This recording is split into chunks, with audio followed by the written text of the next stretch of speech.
یا رب صل. بسم اللہ الرحمن الرحیم. سورہ ہود کا رکوع نمبر 3 اور 12ویں پارے کا بھی رکوع نمبر 3 چل رہا تھا. آیت نمبر 14 تک ہم تفسیر کر چکے تھے. آج میں نے کہا تھا انشاءاللہ آیت نمبر 15 سے ہم تفسیر شروع کریں گے. اعوذ باللہ من الشیطان الرجیم. بسم اللہ الرحمن الرحیم.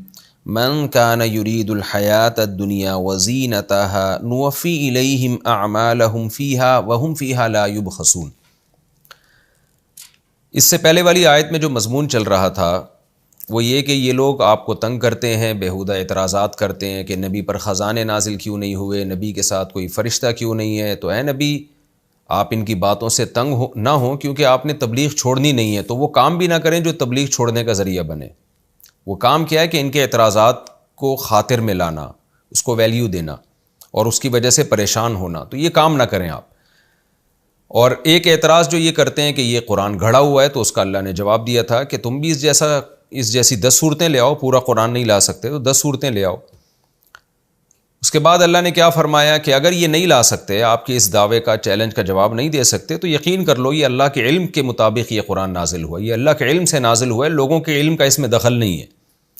اور قرآن کا جو یہ دعویٰ ہے لا الہ الا ہو، اللہ کے سوا کوئی عبادت کے لائق نہیں، اس دعوے کو بھی مان لو. اب اللہ تعالیٰ وہ لوگ جو ایمان نہیں لے کر آتے آخرت کے منکر ہونے کی وجہ سے، کیونکہ دنیا کو انہوں نے بہت زیادہ ویلیو دی ہے. یہی تو وجہ ہے نا کہ جس کی وجہ سے اسلام کو فالو نہیں کر رہے. وہ اس دنیا ہی کو سب کچھ سمجھ بیٹھے ہیں، تبھی نہ قرآن میں غور کرنے کی کوشش کر رہے ہیں، نہ قرآن کے دلائل میں غور کرتے ہیں، ٹائم ہی نہیں نکالتے اس کے لیے. تو اللہ نے ایک قاعدہ بیان کیا کہ جو دنیا کے لیے محنت کرتا ہے نا، اس کو اجر دنیا میں ہی ملے گا، آخرت میں پھر برباد ہو جائے گا وہ. تو جہاں دنیا کے لیے کر رہے ہو آخرت کے لیے بھی کرو. اور دنیا میں پڑھ کے ایسے غافل نہ ہو جاؤ کہ اللہ کی آیات کو ویلیو ہی نہ دو. تم اللہ باتیں کر رہا ہے، وہ تمہیں کچھ بتا رہا ہے. بالکل اس کی مثال ایسے جیسے کوئی بڑا چھوٹے کو سمجھا رہا ہو، اس کے فائدے کی باتیں کر رہا ہو، اور چھوٹا کسی اور کام میں لگا ہوا ہو. تو بڑا کیا کہتا ہے، بھائی تم ادھر بھی تو ویلیو دو نا، میں تمہارا فیوچر بنا رہا ہوں اور تم ابھی گیم کھیلنے میں لگے ہوئے ہو. میں فیوچر کی بات کر رہا ہوں، میں پوری زندگی تمہاری درست کر رہا ہوں. تو یہاں بھی قرآن کا یہی انداز ہے. اللہ کہتے ہیں من کان یرید الحیات الدنیا، جو دنیاوی زندگی چاہتے ہیں، وزینتہا، اور اسی کی زینت چاہتے ہیں. کیا مطلب؟ جو صرف دنیا میں لگے ہوئے لوگ ہیں، ان کو بس دنیا چاہیے. نوفی الیہم اعمالہم فیہا، ہم ان کے اعمال کا پورا بدلہ اس دنیا میں ان کو دے دیتے ہیں. وہم فیہا لا یبخسون، اور اس دنیا میں ان کے اعمال کے بدلے میں کوئی کمی نہیں کی جاتی. پورا بدلہ یہاں آپ کو مل جائے گا. ٹھیک ہے آپ دنیا چاہ رہے ہو، آپ کو دنیا مل جائے گی، لیکن یہ یاد رکھو اولئک لیس لہم فی الآخرۃ الا النار، یہ وہ لوگ ہیں آخرت میں ان کے لیے آگ کے سوا کچھ بھی نہیں ہے. وحبط ما صنعوا فیہا، اور دنیا میں جو کچھ انہوں نے کیا تھا وہ وہاں جا کے سب باطل ہو جائے گا. کتنے بھی اچھے اعمال کیے ہوں سب برباد ہو جائیں گے. وباطل ما کانوا یعملون، اور جو کام وہ کر رہے ہیں وہ بھی باطل ہے آخرت کے لحاظ سے، اس کی کوئی ویلیو نہیں ہے اللہ کی نظر میں. یہاں قرآن نے ایک بہت اہم مضمون بیان کیا ہے کہ آج ہم دیکھتے ہیں نا دنیا میں غیر مسلموں کی ترقی اور ان کی ایک اچھی لائف دیکھتے ہیں، ڈسپلن دیکھتے ہیں، صفائی ستھرائی دیکھتے ہیں، ہر فن میں ان کی ترقی دیکھ رہے ہیں، اور اس کی وجہ سے وہ خوب کھا پی بھی رہے ہیں. تو قرآن نے یہ بیان کر دیا کہ یہ کیوں ہے، اس لیے کہ وہ دنیا چاہتے ہیں. تو ان کے اعمال کا اچھا بدلہ ہم نے دنیا میں دے دیا، اور اس میں ہم کمی نہیں کرتے. دنیا کا اصول یہی ہے کہ جو کرے گا اس کو ملے گا. یہاں ایک اشکال ہوتا ہے کہ بعض دفعہ ہم یہ دیکھتے ہیں کہ کافر بھی بعض دفعہ کوئی اچھا عمل کرتا ہے لیکن اس کا اچھا بدلہ اس کو دنیا میں نہیں ملتا.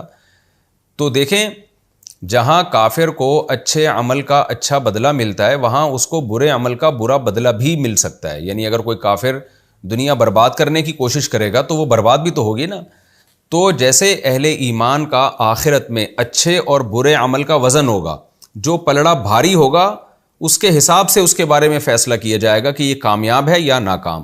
تو دنیاوی اسباب بھی جو اختیار کرتا ہے کافر جو آخرت پر ایمان نہیں رکھتا، یا دنیا میں کوئی اچھا عمل کرتا ہے، تو اس میں بھی اللہ کا قاعدہ یہ ہے کہ اس میں بھی اچھے اور برے عمل کو پلس مائنس کیا جاتا ہے. تو عین ممکن ہے جس کافر نے اچھائی کی اور اس کو اچھا بدلہ نہ ملا، ہو سکتا ہے اس نے بہت ساری برائیاں بھی کی ہوں یا بہت ساری ناکامی کے اسباب بھی اختیار کی ہوں. دوسری بات یہ کہ کس کا عمل کتنا اچھا ہے، اس کو کتنا بدلہ ملنا چاہیے، اس کا یہ بھی ہمارے پاس اس کا علم نہیں ہے، یہ علم بھی اللہ کے پاس ہے۔ تو اس لیے اگر کوئی اچھا کر رہا ہے کافر اور اس کو دنیا میں بھی اچھا بدلہ نہیں مل رہا، تو اس کے بارے میں ہمارے لیے فیصلہ کرنا بہت مشکل ہے کہ اس نے اچھا کیا کتنا ہے، اور اچھے کے ساتھ ساتھ ہو سکتا ہے برا بھی کیا ہو، اور اس اچھے کا بدلہ بنتا کتنا ہے۔ تو اس لیے ہم اس بارے میں کوئی رائے قائم نہیں کر سکتے۔ قرآن نے ایک ضابطہ اصول بیان کر دیا کہ اللہ کا اصول یہ ہے کہ کافر کو اس کے عمل کا دنیا میں بدلہ پورا مل جاتا ہے، جتنا اللہ دینا چاہتے ہیں، جو اللہ کی حکمت اور اس کے علم کے مطابق بالکل پورا ہوتا ہے، لیکن وہ اللہ کے علم اور اس کی حکمت کے مطابق پورا ہوتا ہے۔ ممکن ہے ہمارے حساب سے وہ پورا نہ ہو، یا اس کو اس سے بھی زیادہ دے دیا جا رہا ہو، ہم سمجھ رہے ہیں کہ بدلہ کم بنتا تھا لیکن اللہ زیادہ دے رہا ہے۔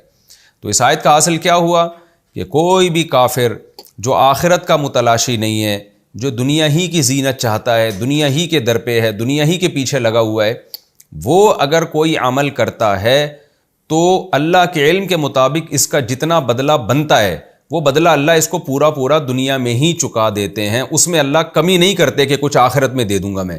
مسلمان کے ساتھ تو ایسا ہوتا ہے نا، بعض دفعہ پورا بدلہ نہیں ملتا، اس لیے کہ اللہ نے آخرت کے لیے رکھ لیا ہوتا ہے۔ کافر کے لیے آخرت کے لیے اللہ نے کچھ نہیں رکھا، جتنا اللہ نے دینا ہے پورا دنیا میں ہی دے دیتا ہے اس کو۔ اور آج تو ہم کھلی آنکھوں دیکھ رہے ہیں، آج جو لوگ آخرت پر ایمان نہیں رکھتے کیسی دنیا میں ترقیاں کر رہے ہیں، اور ظاہر ہے انہوں نے اس کی محنت کی ہے تو اس کی محنت کا ان کو بدلہ ملتا ہے۔ تو اس میں کافر کو بھی دھمکی ہے اور مسلمان کو بھی تسلی ہے کہ تم ان کی ترقی کو دیکھ کے متاثر نہ ہو، اس لیے کہ ان کے لیے آخرت میں کچھ بھی نہیں ہے۔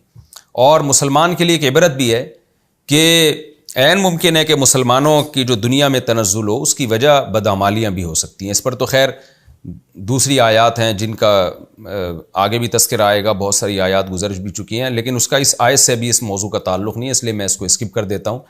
تو خلاصہ یہ نکلا کہ اللہ تعالیٰ دنیا میں کافر کو بہت کچھ دے دیتے ہیں، اور وہ اچھا کرتا ہے تو اس کو اچھا بدلہ دنیا میں مل جاتا ہے، کیونکہ وہ دنیا ہی چاہتا ہے تو اللہ نے اس کو دنیا دے دی ہے۔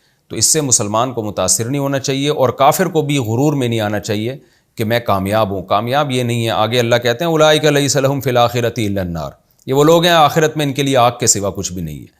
تو آخرت ملے گی ایمان اور اعمال صالحہ پر۔ وحبط ما صنعوا فیہا، دنیا میں جو کچھ کیا برباد، اور جو عمل کر رہے ہیں وہ بھی برباد ہے، یعنی آخرت کے لحاظ سے وہ بھی باطل ہے، اس پہ کوئی اجر آخرت میں ملنے والا نہیں ہے۔ افمن کان علی بینۃ من ربہ ویتلوہ شاہد منہ ومن قبلہ کتاب موسیٰ اماما ورحمہ۔ اب اللہ بتاتے ہیں کہ کون سے لوگ ہیں جو اس کتاب پر ایمان لے کر آتے ہیں، قرآن پر ایمان لے کر آتے ہیں۔ ایک تو وہ لوگ ہیں جو نبی صلی اللہ علیہ وسلم پر اعتراضات کرتے رہتے ہیں، آپ پر خزانے نازل کیوں نہیں ہوئے، فرشتہ کیوں نہیں ہے، ہم موت کے بعد کیسے زندہ ہو سکتے ہیں، ہم تو بوسیدہ ہڈیاں ہو کے ختم ہو جاتے ہیں۔ تو اللہ نے نبی کو کیا تسلی دی کہ یہ ان کی پرواہ آپ چھوڑ دیں۔ لیکن دوسرے ایک لوگ وہ بھی ہیں کہ جب وہ بات کرتے ہیں تو اس بات کے پیچھے کوئی مضبوط دلیل ہوتی ہے، رب کی طرف سے دلیل ہوتی ہے۔ اس کائنات میں غور کرتے ہیں، اس کائنات کے بنانے والے پہ غور کرتے ہیں، یہ کہتے ہیں خود بخود یہ کائنات بن نہیں سکتی، لو کان فیہما آلہۃ الا اللہ لفسدتا، اگر ایک خدا کے علاوہ اس میں اور بھی معبود ہوتے تو کائنات کا نظام تباہ و برباد ہو جاتا۔ یہ سارے عقلی دلائل میں غور کرتے ہیں تو وہ رب کی طرف سے ایک مضبوط دلیل پر قائم ہوتے ہیں، اور پھر یہ عقلی دلیل کے علاوہ بھی ان کے پاس دلائل ہیں۔ وہ دلائل کیا ہیں کہ خود قرآن ایک دلیل ہے ان کے لیے، وہ قرآن پڑھتے ہیں تو ان کو ایمان میں اور اضافہ ہوتا ہے۔ پھر صرف قرآن نہیں ہے، اس سے پہلے بھی آسمانی کتابیں ہیں، وہ آسمانی کتابیں خود قرآن کے برحق ہونے کی دلیل ہیں، خود پیغمبر کی خوشخبریاں دے رہی ہیں، خود وہ آسمانی کتابیں اس کی علامت ہیں کہ اللہ غافل نہیں ہے، جس نے بنایا ہے اس نے، وہ ہمیشہ سے لوگوں کو گائیڈ کرتا آ رہا ہے۔ تو اتنے سارے لوگ گمراہی پہ جمع نہیں ہو سکتے، اتنے سارے لوگ غلط نہیں ہو سکتے۔ یہ ساری چیزیں مل کے اس میں اسلام کے برحق ہونے میں بہترین قسم کا کانفیڈنس پیدا کر دیتی ہیں۔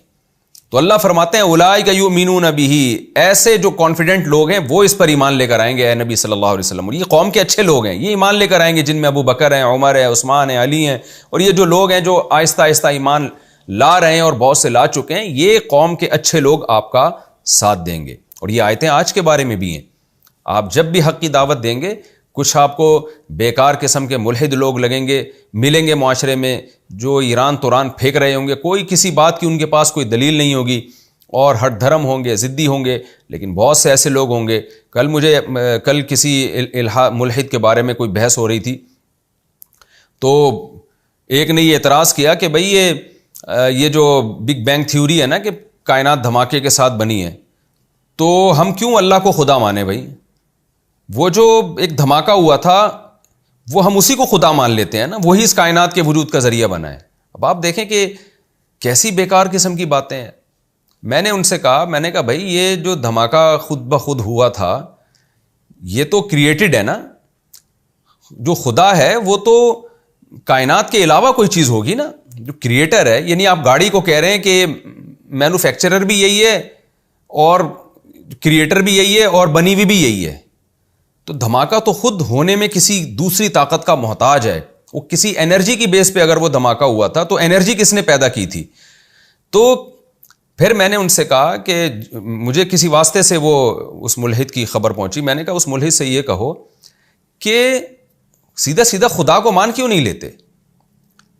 کیونکہ صرف یہی دلیل نہیں ہے ہمارے پاس کہ یہ کائنات کسی بنانے والے کے بغیر بن نہیں سکتی، صرف یہی دلیل نہیں ہے، ہمارے پاس اور بھی تو دلائل ہیں۔ قرآن بھی تو ہے، تورات بھی تو ہے، موسیٰ علیہ السلام، عیسیٰ علیہ السلام، ابراہیم علیہ السلام، یہ لاکھوں پیغمبر، اور پھر محمد صلی اللہ علیہ وسلم، اور آج دنیا میں زیادہ تر لوگ انہی پیغمبروں کو مانتے ہیں، یہودی، عیسائی اور اسلام دنیا میں سب سے زیادہ ہے۔ تو یہ سارے جب کہہ رہے ہیں کہ ایک خدا ہے اور اللہ ہے، اور یہ ایسے ہی کسی بات پہ جمع نہیں ہو گئے، ان کے پیچھے پیغمبروں کی دعوتیں ہیں، آسمانی کتابیں ہیں، تو جو آسمانی کتابوں سے جس کانسیپٹ کی تائید ہو رہی ہے اس کانسیپٹ کو کیوں نہیں مان لیتے اور فرضی چیزیں کیوں فرض کیے جا رہے ہو؟ تو وہی آیت یہاں قرآن بھی بیان کر رہا ہے کہ بھلا وہ شخص جو اپنے رب کے طرف سے مضبوط دلائل پر قائم ہو، اور صرف دلیل عقلی دلیل نہ ہو اس کے پاس، بلکہ وَيَتْلُوهُ شَاهِدٌ مِّنْهُ، اسی قرآن سے اس کے پاس شاہد بھی موجود ہو، یہ قرآن بھی اسی کے کانسیپٹ کی گواہی دے رہا ہو کہ یہ بندہ ٹھیک ہے۔ اور پھر صرف قرآن نہیں ہے، وَمِن قَبْلِهِ کِتَابُ موسیٰ، اس سے پہلے موسیٰ کی کتاب بھی ہو، تورات بھی ہو، اماماً، جو امام ہے، رحمتاً، یعنی جس نے لاکھوں کروڑوں لوگوں کو گائیڈ کیا ہے، تورات نے۔ یہودیت کی ایک بہت بڑی دنیا تورات کے پیچھے چلتی آئی ہے ہمیشہ سے، بہت بڑی ایک عیسائی دنیا ہے، دنیا میں سب سے زیادہ آج بھی عیسائی ہیں، وہ تورات کو بہرحال مانتے ہیں، انجیل کو بہرحال مانتے آئے ہیں کہ یہ کتاب ہماری رہبر ہے۔ تو اتنی بڑی بڑی کتابیں جن کو اتنی زیادہ انسانوں میں مقبولیت ملی، وہ کتابیں بھی گواہی دے رہی ہیں۔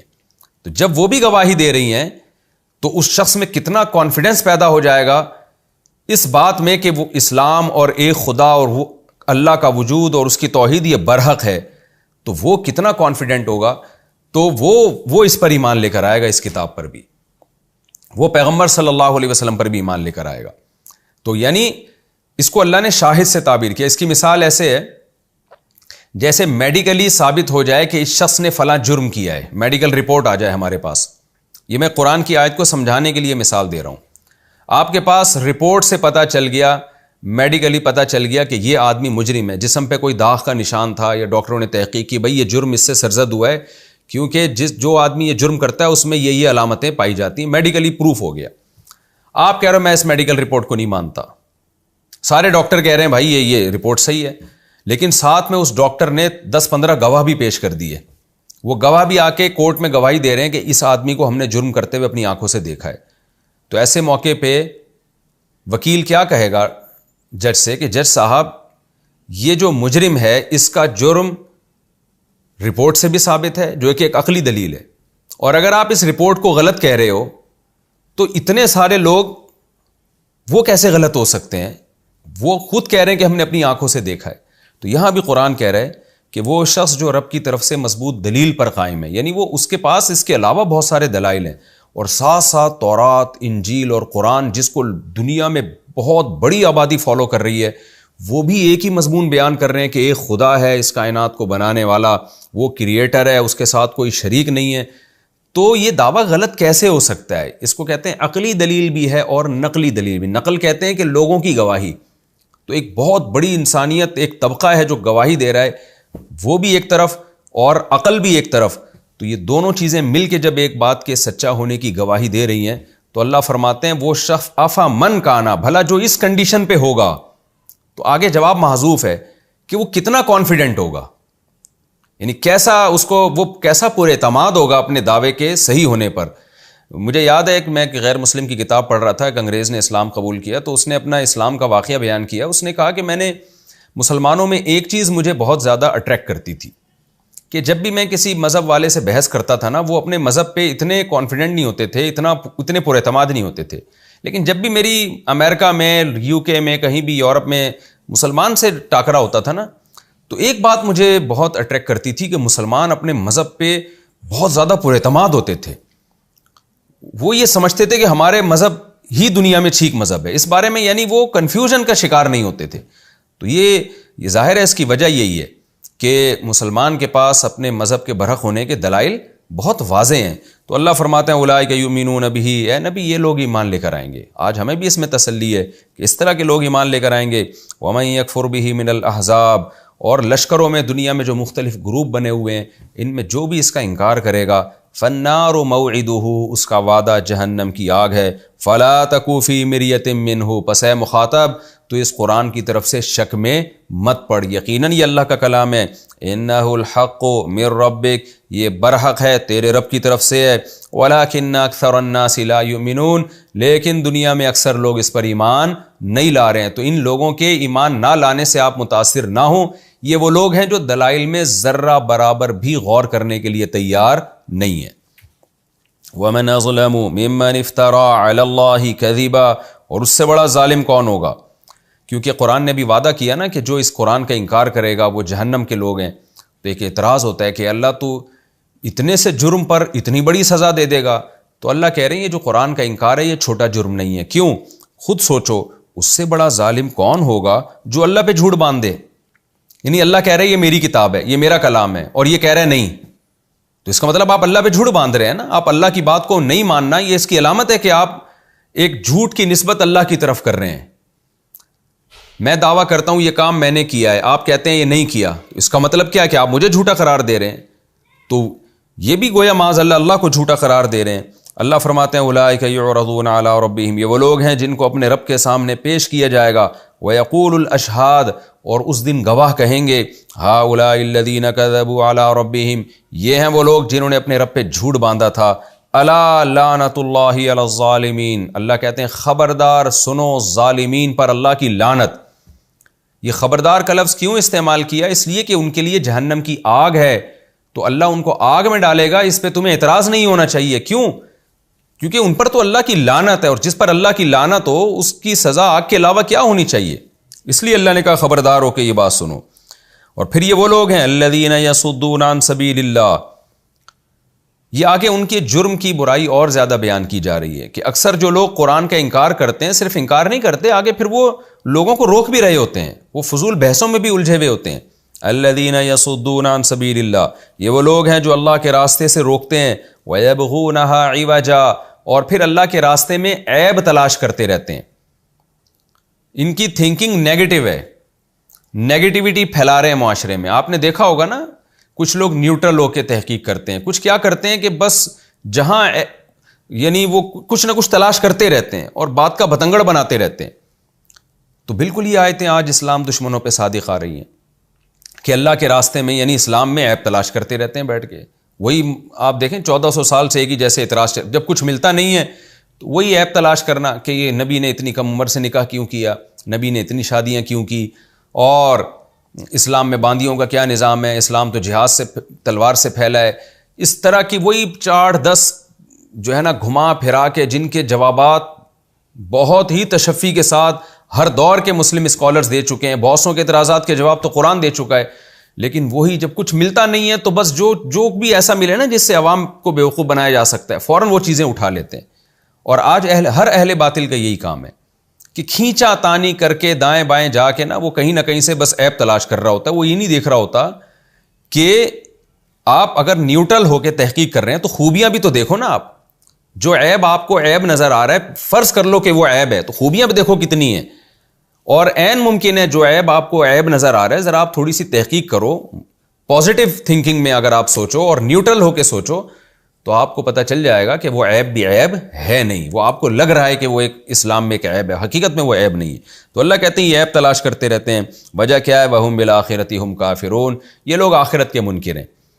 کیونکہ دنیا میں جج کو بیوقوف بنایا جا سکتا ہے، ثالث کو، حکم کو بیوقوف بنایا جا سکتا ہے، عوام کو بیوقوف بنایا جا سکتا ہے، تو آپ اوٹ پٹانگ اعتراضات کر کے عوام کو الو بنا سکتے ہیں، لیکن جس کا آخرت پر ایمان ہے اسے پتہ ہے کہ کل عدالت کے کٹہرے میں کھڑے ہو کر میں اللہ کے سامنے کیا جواب دوں گا، تو آخرت پر ایمان ہوتا تو پھر وہ اس طرح سے عیب تلاش نہیں کرتے۔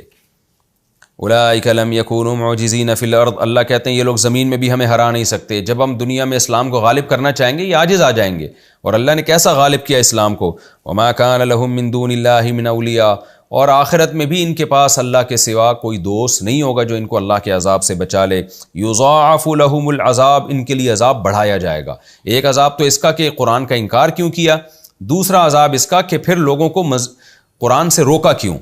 ما كانوا يستطيعون السمع، ان کا جرم یہ ہے کہ یہ لوگ نہ سننے کی طاقت رکھتے تھے، وما كانوا يبصرون، اور نہ یہ دیکھنے کی طاقت، یعنی نہ حق کو سننے کا ان کے اندر حوصلہ تھا اور نہ ہی سیدھا راستہ دیکھنے کا ان کے اندر حوصلہ تھا۔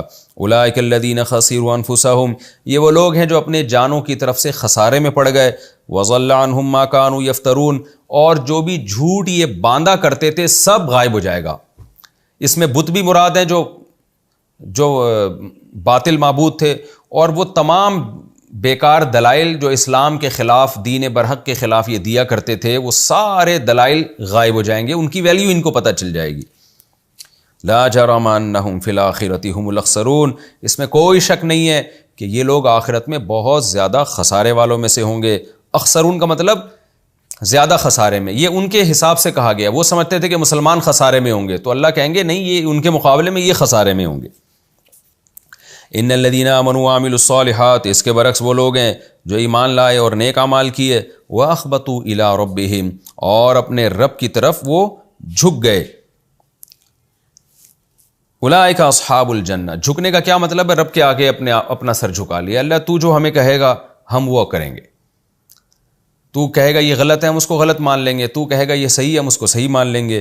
اللہ فرماتے ہیں اولئک اصحاب الجنہ، یہ جنت والے لوگ ہیں، ہم فیہا خالدون، اور اس میں ہمیشہ رہیں گے۔ مثل الفریقین، یہ دونوں فریق، ایک نہ ماننے والوں کی، ایک ماننے والوں کی، دونوں کی مثال کیسی ہے؟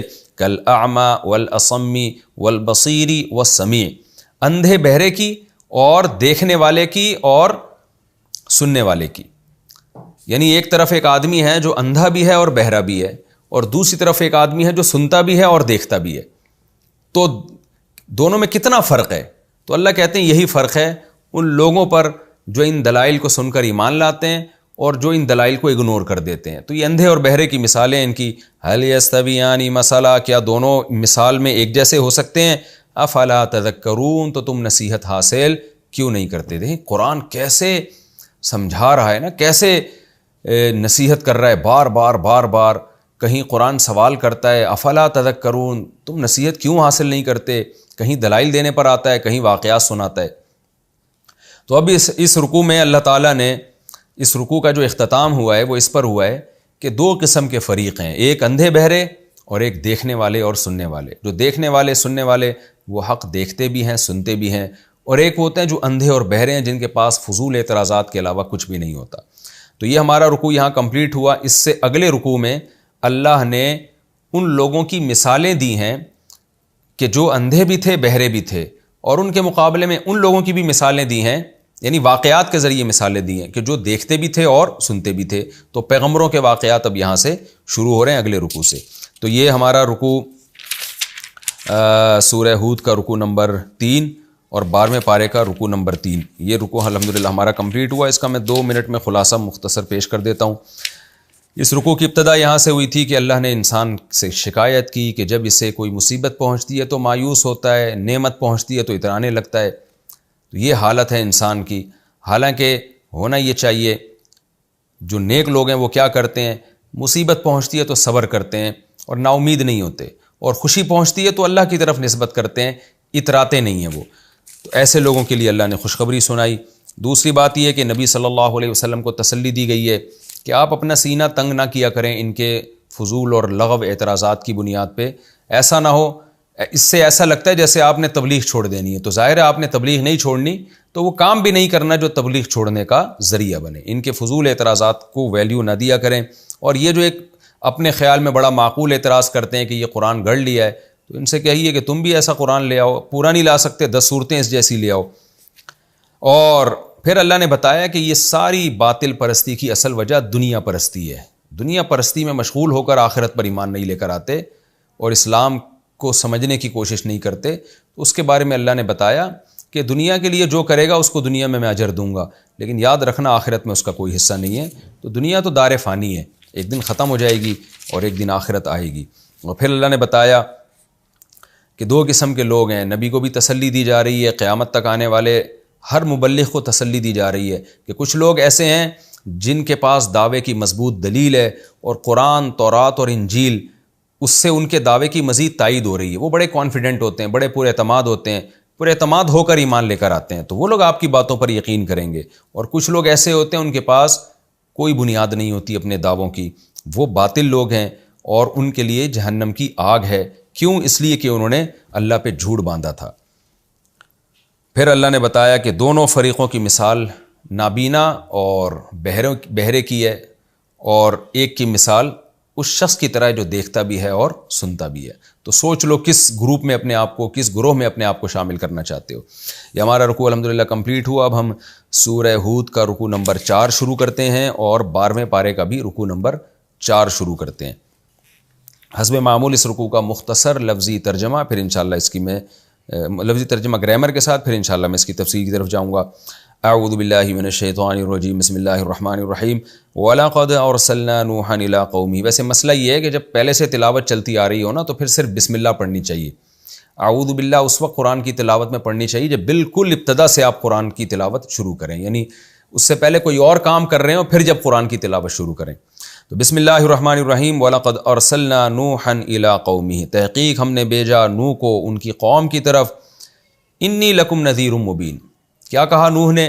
بے شک میں تمہارے لیے ڈرانے والا ہوں، مبین واضح طور پر۔ اللہ تعبدوا الا اللہ، کیا پیغام لے کر آیا ہوں کہ عبادت مت کرو سوائے اللہ کی۔ انی اخاف علیکم عذاب یوم علیم، میں تم پہ ڈرتا ہوں ایک ایسے دن کے عذاب سے جو بڑا دردناک ہوگا، بڑا دردناک عذاب تمہارے اوپر آ سکتا ہے۔ فقال الملأ الذین کفروا من قومہ، کہا سرداروں نے جو نوح علیہ السلام کی قوم میں سے کافر تھے، ان سرداروں نے کیا کہا؟ ما نراک الا بشرا مثلنا، ہم نہیں دیکھتے آپ کو، نرا کا کئی بار یہ لفظ گزر چکا ہے، ہم نہیں دیکھتے آپ کو یعنی نہیں سمجھتے آپ کو، الا بشرا مگر ایک انسان، مثلنا ہماری طرح کے، وما نراک اتبعک اور ہم نہیں دیکھتے کہ اتباع کر رہے ہیں آپ کی، الا الذین مگر وہ لوگ، ہم اراذلونا جو ہم میں سب سے ارذل ہیں، پست ترین لوگ ہیں، جن کا پیشہ بھی کمتر، غربت بھی، بادی الرأی، اور وہ آپ کی اتباع کر رہے ہیں بادی الرأی۔ بادی کہتے ہیں ظاہر ہونا، کہتے ہیں نا بادی نظر میں ایسا لگ رہا تھا، یعنی دیکھنے میں ایسا لگ رہا تھا۔ بدا یبدو بدون، نصر ینصرو والا باب ہے، اس کا معنی ہوتا ہے ظاہر ہونا۔ تو رائے کو کہتے ہیں یعنی ظاہری رائے میں، تو اس کا مطلب یہ ہے، وہ یہ اصل میں یہ بتانا چاہ رہے ہیں کہ یہ جو آپ کے کو فالوورز، آپ کے جو فالوورز ہیں نا، آپ کی جو اتباع کر رہے ہیں، ایک تو قوم کے کمتر لوگ ہیں اور آپ کی اتباع بھی یہ ظاہری رائے میں کر رہے ہیں، یعنی کوئی گہرائی میں جا کے غور و فکر کر کے انہوں نے آپ کو نبی نہیں مانا، بس ویسے ہی سرسری غور سے انہوں نے کہہ دیا کہ یہ نبی ہوں گے۔ وما نرى لکم علینا من فضل، اور ہم نہیں سمجھتے آپ کے لیے، آپ لوگوں کے لیے، یعنی آپ اور آپ پر جو ایمان لائے ہیں، ہم نہیں سمجھتے علینا ہم پر، من فضل کوئی فضل، یعنی ہم نہیں سمجھتے کہ آپ کو ہم پر کوئی فضیلت ہے آپ لوگوں کو، بل نظنکم بلکہ ہم سمجھتے ہیں آپ کو کاذبین، جھوٹا۔ قال یا قومی، نوح علیہ السلام نے کہا ہے میری قوم، ارأیتم بھلا بتاؤ تو صحیح، ان کنت علی بینۃ من ربی، اگر ہوں میں اپنے رب کی طرف سے واضح دلیل پر، وآتانی رحمتا من عنده، اور اس نے دی ہو مجھے اپنی طرف سے رحمت بھی یعنی نبوت بھی، فعمیت علیکم، اور وہ اندھی ہو گئی ہو تمہارے اوپر۔ عما یعمی، تعمیتن کا معنی اندھا کرنا، دیکھیں ایک ہوتا ہے عامی یعما، اس کا معنی اندھا ہونا، اسی سے اعما نکلا ہے افعل کے وزن پر، نابینا کو کہتے ہیں، اور ایک عما یعمی، نابینا کر دینا۔ عمیت فعل مجہول ہے، سبحت کی طرح، یعنی وہ دلیل تم پر اندھی کر دی گئی ہو۔ یہ اصل میں اردو میں اس کا صحیح ترجمہ اس طرح نہیں ہو سکتا، اس کا صحیح مفہوم یہ ہے کہ تمہیں وہ نظر نہ آ رہی ہو۔ ہم کہتے ہیں نا یہ چیز تمہاری آنکھوں پہ گویا پردہ ڈال دیا گیا ہے۔ تو اس آیت کا اصل ترجمہ یوں ہوگا، آسان ترجمہ، کہ اے میری قوم بتاؤ، اگر میں اپنے رب کی طرف سے واضح دلیل پر ہوں اور اس نے مجھے نبوت بھی دے دی ہو، اور وہ سب چیزیں تمہاری نظروں سے اوجھل ہو گئی ہوں، یعنی تمہاری آنکھوں پہ پردہ ڈال دیا گیا ہو، تمہیں یہ سب کچھ نظر نہ آ رہا ہو، تو آگے جواب محذوف ہے، تو میں کیا کر سکتا ہوں پھر؟ میں کیا تمہارے ان باتوں کی وجہ سے پیچھے ہٹ جاؤں؟ ایسا ممکن نہیں ہے، یعنی میں تو اپنے راستے پہ چلتا رہوں گا نا۔ اگر تمہیں سمجھ میں نہیں آ رہی ہے تو تمہاری سمجھ کی وجہ سے، جو باطل سمجھ ہے اس کی وجہ سے میں تھوڑی سیدھا راستہ چھوڑ سکتا ہوں۔ آگے کہہ رہے ہیں انلزمکموہا، الزم یلزم الزامن، اس کا معنی چپکا دینا، یہ جو کہتے ہیں الزام لگایا، یہ بھی اسی وجہ سے کہ الزام کا معنی ہوتا ہے ایک چیز کسی پہ ڈال دینا، تھوپ دینا۔ انلزمکموہا، کیا میں یہ دلیل تمہارے اوپر تھوپ دوں؟ وانتم لہا کارہون، اور تم اس کو ناپسند بھی کر رہے ہو۔ یعنی یہ جو ہدایت کا راستہ ہے اور یہ جو دلائل ہیں اور جو میری نبوت ہے، یہ ان سب چیزوں کو ماننا، اگر تمہاری آنکھوں پہ پردہ ڈال دیا گیا ہے تو کیا میں تمہارے زبردستی تم پہ چپکا دوں؟ جبکہ تم چاہ رہے ہو کہ تم نہیں ایمان لے کر آؤ، تم ان دلائل کو ماننا ہی نہیں چاہ رہے ہو، تو کیا میں زبردستی تمہیں سمجھا دوں؟ یہ میرے بس میں نہیں ہے، تو میں دعوت دیتا رہوں گا، تبلیغ کرتا رہوں گا۔ یہ اس آیت کا ترجمہ ہے۔ وَيَا قَوْمِ، اور اے میری قوم، لَا أَسْأَلُكُمْ عَلَيْهِ مَالًا، میں اس دعوت پر تم سے کوئی مال کا مطالبہ نہیں کرتا۔ ان اجریہ الا علی اللہ، نہیں ہے میرا اجر مگر اللہ پر۔ وما انا، اور نہیں ہوں میں، بطارد، با زائدہ ہے، طارد الذین کفروا، طارد طرد یطرد، تردن کا معنی ہوتا ہے دھتکار دینا، طارد قاتل یا ضارب کی طرح اس میں فاعل ہے، طارد الذین آمنوا، اور جو ایمان لانے والے لوگ ہیں میں ان کو اپنی مجلس سے بھگا بھی نہیں سکتا۔ انہم ملاقو ربہم، بے شک یہ لوگ اپنے رب سے ملاقات کرنے والے ہیں۔ ولیکنی اراکم، لیکن میں سمجھتا ہوں تمہیں، قومن، ایسی قوم، تجہلون، کہ تم جہالت کی باتیں کر رہے ہو، جہالت کے کام کر رہے ہو۔ ویا قومی من ینصرنی من اللہ، اور اے میری قوم بھلا بتاؤ کون ہے جو میری مدد کرے گا اللہ سے؟ ان طردتہم، اگر میں ان کو دھتکار دوں گا، اپنی مجلس سے نکال دوں گا، تو میری اللہ سے کون مدد کرے گا؟ یعنی اللہ مجھے عذاب دے گا تو کون بچائے گا مجھے؟ افلا تذکرون، تو تم نصیحت حاصل کیوں نہیں کرتے؟ ولا اقول لکم، اور میں نہیں کہتا تم سے، عندی خزائن اللہ، میرے پاس اللہ کے خزانے ہیں، ولا اعلم الغیب، اور نہ میں غیب جانتا ہوں، ولا اقول انی ملک، اور نہ میں یہ دعویٰ کرتا ہوں کہ میں فرشتہ ہوں، ولا اقول، اور نہ میں یہ کہتا ہوں، للذین، ان لوگوں کے بارے میں، تزدری اعینکم، جن کو تمہاری نگاہیں کمتر سمجھتی ہیں، ذلیل سمجھتی ہیں، یعنی جو تمہاری نگاہوں میں پس لوگ ہیں۔ ازدرا، یزدری، ازدران کا معنی بھی یہی ہوتا ہے، رسوا کر دینا، ذلیل سمجھنا، یعنی تمہاری آنکھیں جن کو کمتر سمجھ رہی ہیں، تم جن کو برا سمجھ رہے ہو، ان کے بارے میں یہ بھی نہیں کہہ سکتا لن یؤتیہم اللہ خیرا، کہ اللہ ہرگز ان کو خیر نہیں دے گا، جیسے کہ تم کہہ رہے ہو۔ تفسیر میں انشاءاللہ اس کی ڈیٹیل آئے گی۔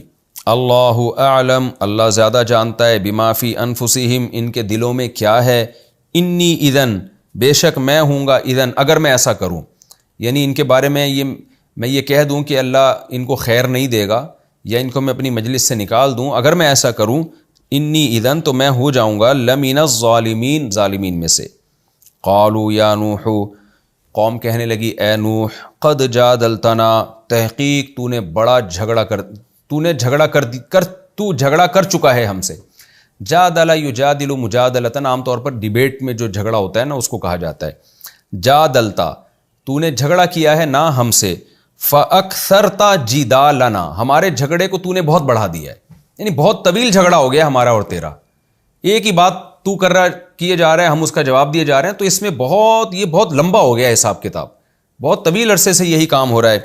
فأتنا، پس تو لے آ، بما، اس چیز کو، تعیدنا، جس کا تو ہم سے وعدہ کر رہا ہے، یعنی اب تو عذاب لے آ سیدھا سیدھا، اب یہ ڈیبیٹ کو چھوڑ، بحث کو چھوڑ، ان کنت من الصادقین، اگر تو سچے لوگوں میں سے ہے۔ قال نوح علیہ السلام نے کہا، انما یاتیکم بہ، اس عذاب کو لائے گا اللہ، یاتیکم بہ اللہ، اللہ لے کر آئے گا اس عذاب کو، ان شاء، اگر وہ چاہے گا، وما انتم بمعجزین، اور پھر تم اس اللہ کو ہرا نہیں سکو گے۔ ولا ینفعکم نصحی، نصح نصیحت کو کہتے ہیں، میری نصیحت تمہیں فائدہ نہیں پہنچا رہی ہے، ان اردت، اگر میں ارادہ بھی کرتا ہوں ان انصح لکم کہ میں تمہاری خیر خواہی چاہوں، نصح ینصح کا معنی ہوتا ہے کسی کی خیر خواہی چاہنا، میں تمہاری خیر خواہی چاہتا ہوں، بھلا چاہتا ہوں، لیکن میرا بھلا چاہنا یا میرا نصیحت کرنا تمہیں فائدہ نہیں پہنچا رہا ہے۔ ان کان اللہ یرید، اگر اللہ چاہتا ہے ان یغویکم کہ وہی تمہیں گمراہ کر دے، یعنی اگر اللہ ہی تمہیں گمراہ کرنا چاہتا ہے تو میں کیسے تمہیں ہدایت دے سکتا ہوں، میں کیسے تمہاری خیر خواہی چاہ سکتا ہوں۔ ہوا ربکم، وہی تمہارا رب ہے، وَإِلَيْهِ تُرْجَعُونَ، اور اسی کی طرف تم لوٹائے جاؤ گے۔ ام یقولون افطرا، اے نبی یہ لوگ کہتے ہیں کہ نبی نے اس کلام کو گھڑ لیا ہے، یہ اپنی طرف سے بیان کر رہے ہیں۔ قل، اے نبی ان سے کہہ دیجئے، ان افتریتہ، اگر میں نے گھڑ لیا ہے، فعلی اجرامی، تو میرا جرم میرے اوپر، اس کی سزا مجھے مل جائے گی، وانا بریء مما تجرمون، اور جو جرم تم کر رہے ہو میں بھی اس سے بری ہوں، تو اس کی سزا تمہیں مل جائے گی۔